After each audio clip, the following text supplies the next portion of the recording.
Here we have a map similar to the one that you're going to be creating for lab number 3. This is the analysis that we did in lab number 2, where we buffered the roads and the streams and found the areas where those two things intersect. Now, one of the things we need is a locator map that shows where we are in the state of Maine. So we do that by inserting a new data frame. This new data frame, we can move it around, we can make it bigger, smaller. In layout view, we can see both of these data frames. In data view, we can see only one at a time. The one that is in bold is the one that we're looking at. The one that is not bolded, we can look at by right-clicking and saying activate. Switch back and forth, activate. But in layout view, we can see both. So this is where we want to be working right now. Our first step is to bring in the outline of the state of Maine.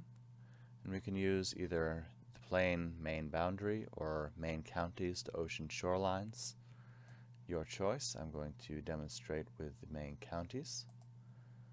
So there's a default symbology. I'm going to change that to how I like the state to be displayed.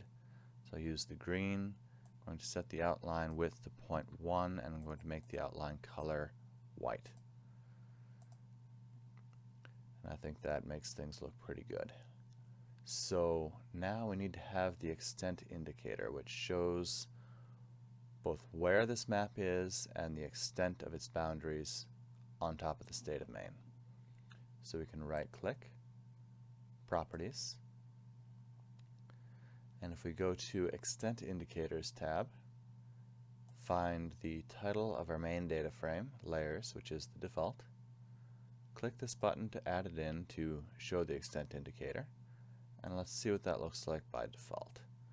The default is this very thick red line. I don't like that very much, so if we want to change that, and I suggest you do, Options, Layers, Frame. Click, and change the border from the thick red to a fine black. Okay, okay, and there we are. So this black line is exactly the same as this black line. It is showing the extent of this Maine map on top of the state of Maine.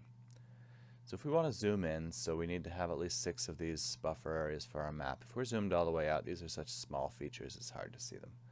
So let's go ahead and activate that data frame so it knows what we're zooming in on. And we can use the zoom in. We can click, hold, drag, and release a box around what we want zoomed in on. We'll see that that box has shrunk and moved. So now that we're zoomed in farther, the extent of that map is smaller. So it's such a tiny little thing, it does well to have some text saying that is the map extent, pointing it out. Can just type in map extent. Move that over, and that fits alright. But if we want to change that, it automatically defaults to the centered text.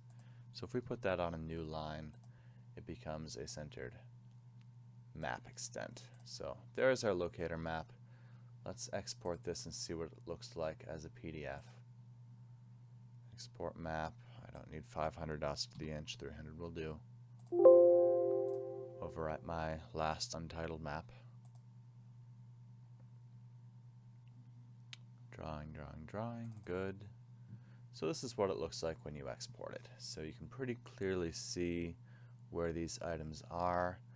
My 25-foot road buffers are being overwhelmed by the thickness of that line. I'm going to need to change that so I can see them.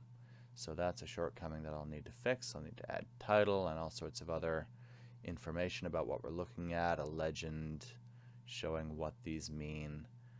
We don't really need to explain what roads are or the rivers are, but we do need to say what these two colors are. I have a white for the 25-foot buffer and black for the 100-foot buffer around the roads, which is not currently clear. I'll need to fix that. I've set transparency on the rivers, I've set transparency on the background elevation model, but now I need to keep going a little bit farther to make this a professional looking map.